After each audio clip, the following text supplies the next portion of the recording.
好，看一下课表。我们上次讲到，在正中分里面，民方便远离清净戒，也就是在课表的对治协业底下的第二个。第二个呢，我们是停在护戒令不同凡夫真过，那就是说要手持清净的戒法，那要保护我们自己所受的戒，让它清净。那举出来这个文底下呢，举出来一些事情，就是一般的凡夫都会做的，但是就是如果受了戒，佛的遗教是说这些不做，那不像凡夫一样做了会增长一些过失的哈。好，那我们上次讲到这一科，下一科呢是己二，护戒令不同外道损智。也一样是因为这一科呢还是在民方便远离清净戒这一科哈。方便远离清净戒，就是有种种的，从事项上面来说有很多的方法，那从事项上面从方法上面远离了这些事情，那就戒就能够清净。前面的一段解释完了，底下呢护戒令不同外道损智。前面是讲凡夫，这里是说外道哈。那底下就从事项上面可以看得出来，为什么说对比外道来讲，外道做这些事情其实不能增长智慧，所以说它损智哈。不同外道他们是损智的。好，那底下呢分成两大科，第一大科呢是总遮五事，底下呢总遮五事底下它会分成5段哈。那第二科呢是明三处或者题目差，也就是指这3处就是指身口意。那这样子讲的话呢，就是庚1科跟庚2科这2个，一个是五事，就是这5种有5种事情类似外道的邪术哈。那好，我们先看底下的文哈。那讲说五事哈，总的来讲呢，这5种事要遮止。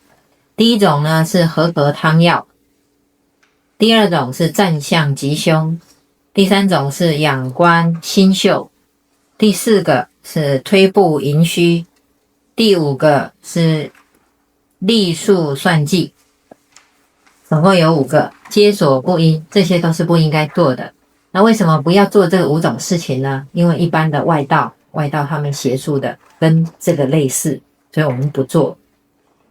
那和合汤药是什么呢？就是用水煎服，这个大家应该理解哈，用水来煎服喝的这些汤药。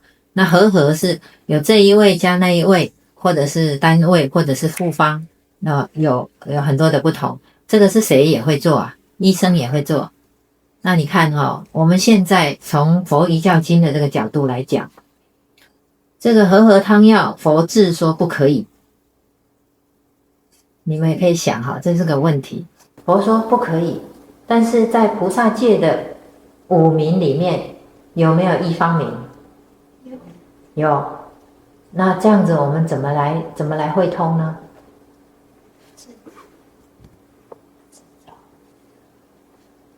刚刚开始学习的时候一定要按部就班，就不是说菩萨所学习的法是他一切法都是他学习的范围，因为他那时候他的目标比较高层。什么是佛法？一切法是佛法。可是刚刚开始学习的时候，不是一切法是佛法，就是恶法就是恶法，善法就是善法。然后慢慢的善恶分明了，能够自尽其意，这是诸佛教。诸恶莫作，众善奉行，自尽其意是诸佛教。这个偈子呢，是一个等于是一个佛法的大义哈。恶跟善是一个对比的，相对的，我们不能够是非黑白不分，我们一定要分清楚。可是呢，到最后呢，佛菩萨的这个境界，佛的境界，其实没有像凡夫那样子分，对，嫉恶如仇，或者是说那个对善业，哇，他就是一直用那个执着心去做，不是这样。当然，恶还是恶，善还是善，可是他就是成就的人呢，跟在凡夫的时候，刚刚开始学习的时候，对于那个善恶法，其实都有很强的执着心在里头。你这个做的不对，然后就要用很严厉的、很嗔恨的那个来面对。其实不会是这样，所以你会有时候你在文字上面看到有很多感觉上好像是一种相对性的，可是完全都不冲突，完全都是依着我们的程度来说的。所以这里讲说不要和合汤药，为什么不要和合汤药？因为和合汤药就会占据很多时间，人家就会那里不舒服，哪里不舒服，你会不会占据很多时间？会的。那你要不要做？法华经上面有一句话说，乃至为深爱法者亦不为多说。法怎么不可以多说呢？法要多说，多说多想，多如理作意，多如理思维，我们的程度才会提升。可是为什么乃至为深爱法者亦不为多说？长老曾经解释过，这个是比较偏向说，其实在修行上面，其实每个人的时间精力都只有一份。刚刚开始的时候，在栽培自己程度的时候，这件事情要注意。可是呢，菩提心这个也要注意，愿菩提心，行菩提心，果是我们的目标嘛。即使我现在还没有办法做到这件事，可是我的那个心，我要心心念念，还要在菩提心上面，在菩提道上面，这样子才没有弃舍菩提心。所以从这个文字上面，有时候你会看到的是一些好像是抵触的，其实没有抵触哈。刚刚开始和合汤药这个，如果一刚开始的时候，我们一出家了以后，就是学和合汤药，那就是像什么呢？就好像在学医学一样了，就没有什么不同了。这里讲外道，其实最大的外道是谁？有人回答自己。不是，我是那个意思哈。我这个和合汤药还不了解啊。和合汤药还不了解，好怎么样？不让他煮汤药吃吗？不是，就是去开药方啊，在这一方面的那个知识是这一方面的知识，就是这个时候呢，这一部分的学问呢，不是我们所要特别花精力花时间去学习的，是这个意思。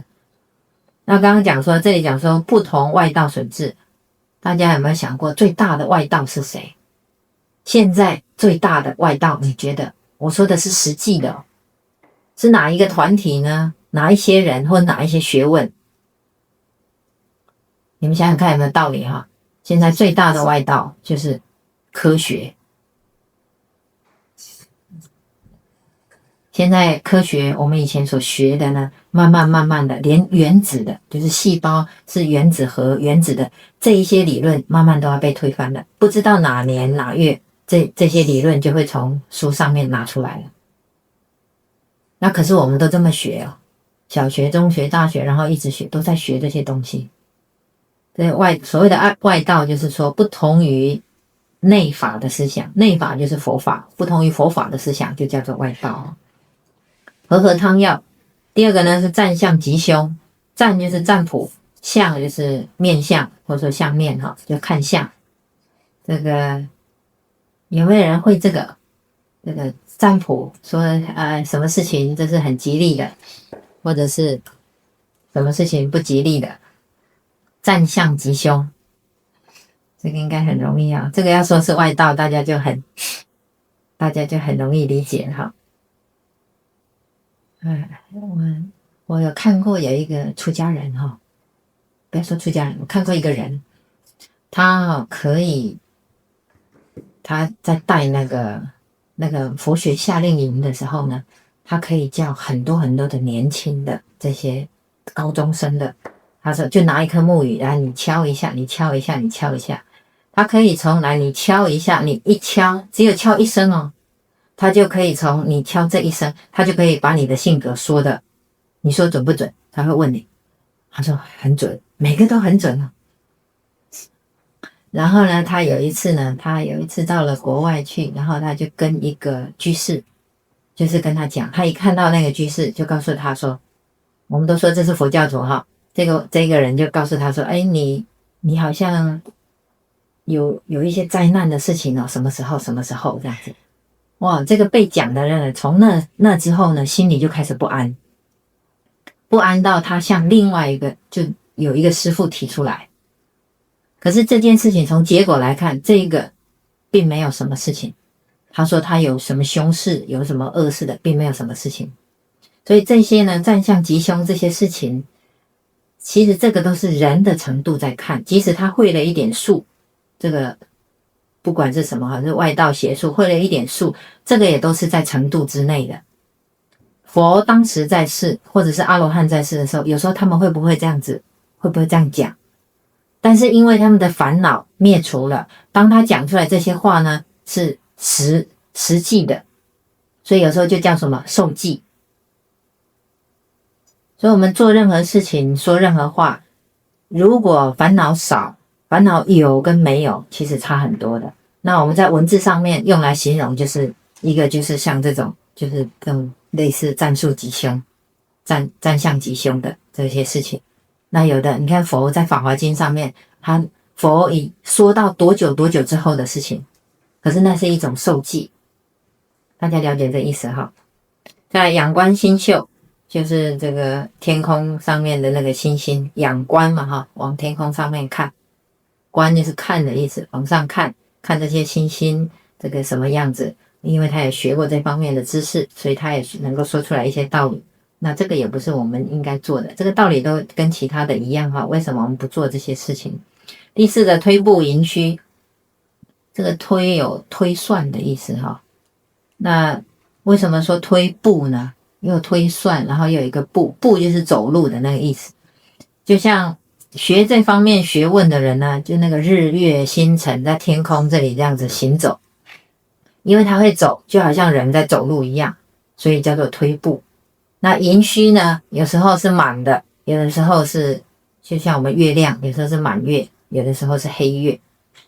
那也是一样，它就依着这个依报的这些变化呢，来告诉人家说你会怎么样，你有什么吉祥的事情，有什么凶恶的事情，这些也不做。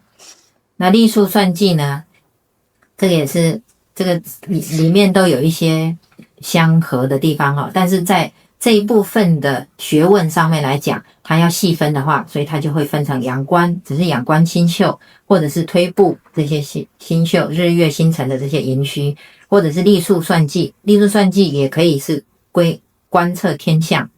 那观测天象呢，它可以推算这些我们有节，有没有节气，寒暑往来的这个节气。那算计就是一种揣测的意思哈。皆所不应，这个是总遮五事，这5种事情不做。